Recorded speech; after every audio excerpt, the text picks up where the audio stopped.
Welcome back to the GSMC College Football Podcast, presented to you by the GSMC Podcast Network. Happy Memorial Day, everybody. Today is Monday, May 26th. Have a good show for you today. Going to continue on by talking about the group of five. Talk about some of the quarterbacks that I really like out of the group of five this year. One of those guys is Braylon Braxton. Guy that's kind of bounced around, was at Tulsa for a couple seasons before going to Marshall last year, having a really great year for the Thundering Herd, and now at Southern Miss. But kind of want to talk about what he did at Marshall last year. Last year, Sun Belt Conference Newcomer of the Year, played in 11 games, and he started in 8. Helped lead Marshall to win to the 2024 Sun Belt Conference Championship, was named the Sun Belt Conference title game MVP, and he went 8-0 as a starter last year. Threw for 1,600 yards with 19 touchdowns, only 2 interceptions on the season, and averaged about 150 yards per game in passing. Also was second on the team in rushing. 600 rushing yards on 134 carries, 4 touchdown runs, guy that averaged 55.5 rushing yards per contest. So a dual threat guy, a guy that was ranked top 40 nationally in following the league championship in passing efficiency. He was number 16 in the country. He was number 25 in yards per completion, number 39 in passing touchdowns in the nation. Against the blitz, one of the best in the country. Guy that had a 94 QBR in the nation, best among returning quarterbacks, 8 touchdowns against blitzes, 0 interceptions, and 10.5 yards per attempt when being blitzed. So a guy that can evade all types of pressure, guy that's cool, calm, and collected in the pocket, knows what to do, knows how to exploit matchups, and how to find those guys that are open. When somebody's blitzing, there's going to be somebody open downfield. He's able to find that guy that's open downfield, get it to that guy that's open, and make some plays happen. A guy, too, that when pressured, he was a great quarterback. A 59 QBR, trailed only one other quarterback in the group of 5. This is a guy that really knows how to play. Had 3 games in which he threw 3 touchdowns, no interceptions. And in the college football playoff era, also had less than 220 passing yards in that game. So those combination of stats. 3 touchdowns, no picks, less than 220 passing yards. In the playoff era, only 3 other quarterbacks have done that. This is a guy that has some special skills, that's able to make plays without kind of forcing it. He's able to do a lot of different things. Going to be interesting how he performs at Southern Miss as they kind of switch gears, hired Marshall's head coach. I think Braylon Braxton at Southern Miss is going to be really intriguing to watch.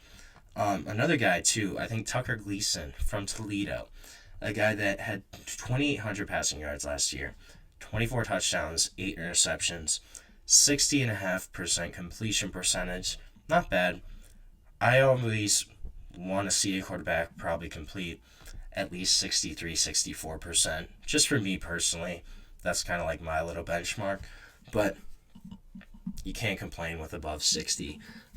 Second in the MAC in touchdown passes, though, and in total offense. This was a guy that also was 4th in the league in passing efficiency. And then, 2, kind of a dual-threat quarterback. 2nd on the Rockets in terms of rushing yards, and led the team with 7 rushing touchdowns last season. So, able to kind of use his legs when necessary. Had a couple games, too, against some bigger Power 5 opponents in which he really performed well. Against Pitt in their bowl, threw for a career-best 336 passing yards, had 2 touchdowns in a 48-46 6 overtime win in that matchup. Also had 34 rushing yards and a rushing touchdown against Pitt. So really came to play in their bowl game against a power opponent. against Bowling Green, one of the better MAC programs, had 320 passing yards, 30 completions that game, 2 passing touchdowns. Against Mississippi State, obviously Mississippi State, one of the weaker Power 5 programs right now, especially being in the SEC, really kind of not there right now, I would say. But still, being at Toledo, going to Mississippi State, and having 285 passing yards on 23 for 28 passing with 3 passing touchdowns, as well as 40 rushing yards, is really impressive. That also got him MAC Offensive Player of the Week. That kind of shows the caliber of player that Tucker Gleason is, I think.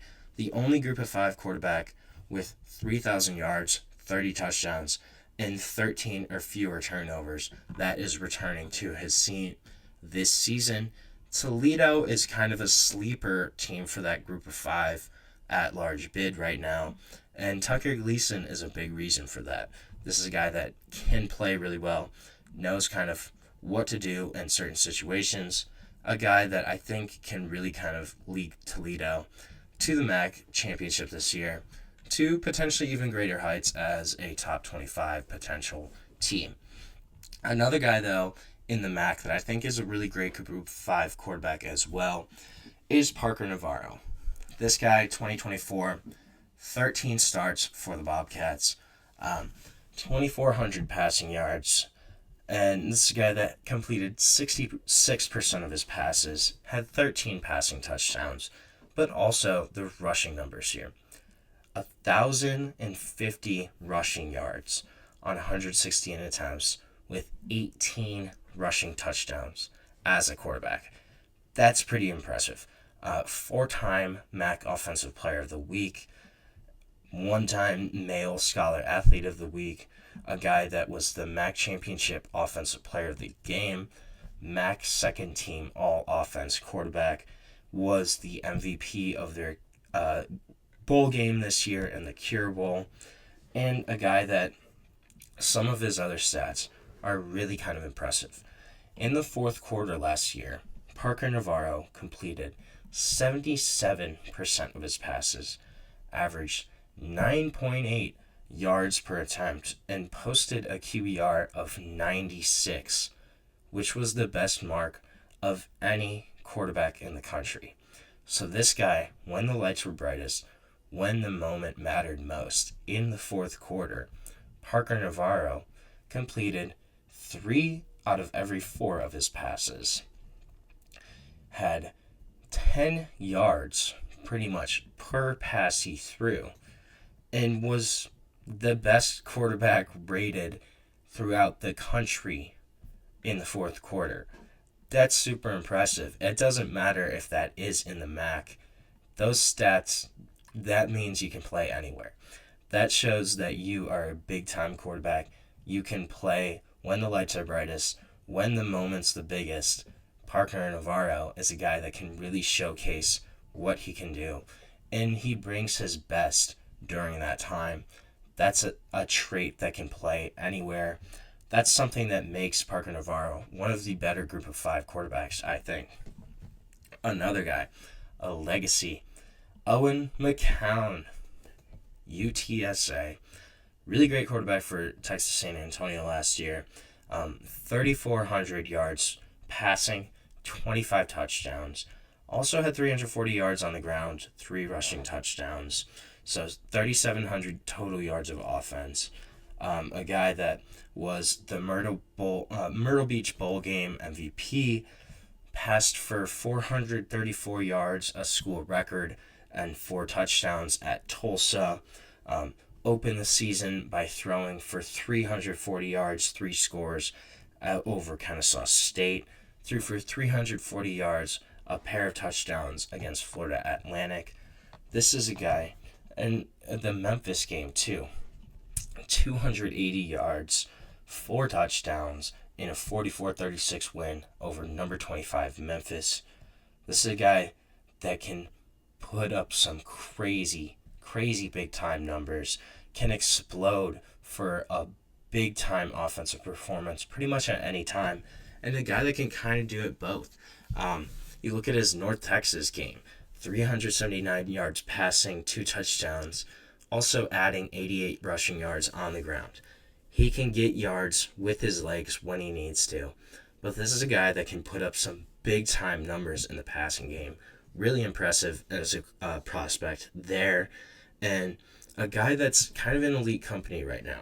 If you look at quarterbacks returning to the same team this year, who posted a QBR of over 60 through 25-plus touchdowns and 10 or fewer interceptions, there's Cade Klubnik, Rocco Becht from Iowa State, Sawyer Robertson, Baylor, Avery Johnson, and then Owen McCown.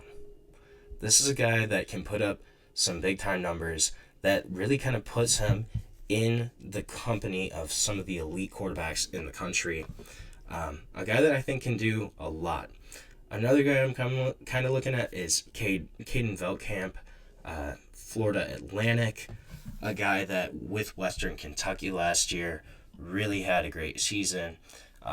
3,100 passing yards, 25 touchdowns, 10 interceptions, and a guy that his most productive game, he threw for almost 400 yards at Middle Tennessee, also throwing for 5 touchdowns in that contest. Is a lot better against man coverage than he is against zone. 9.9 yards per pass, 13 touchdowns, 1 interception against man coverage, but 7.2 yards per pass, 5 touchdowns, 7 interceptions against zone coverage. So needs to get better against zone coverage. If he can kind of work on those reads, if he can improve that and keep that man coverage performance, this is a guy that really has some high potential. 6'6", can do a lot. But Caden Veldkamp is definitely another guy that I'm going to look out for this upcoming season. So right now, we're going to take another short break. When we come back, we're going to do kind of a fun segment. We're going to talk about which coaches in the college football universe were the best college football players. We're going to dive into that, though, when we come back on the GSMC College Football Podcast.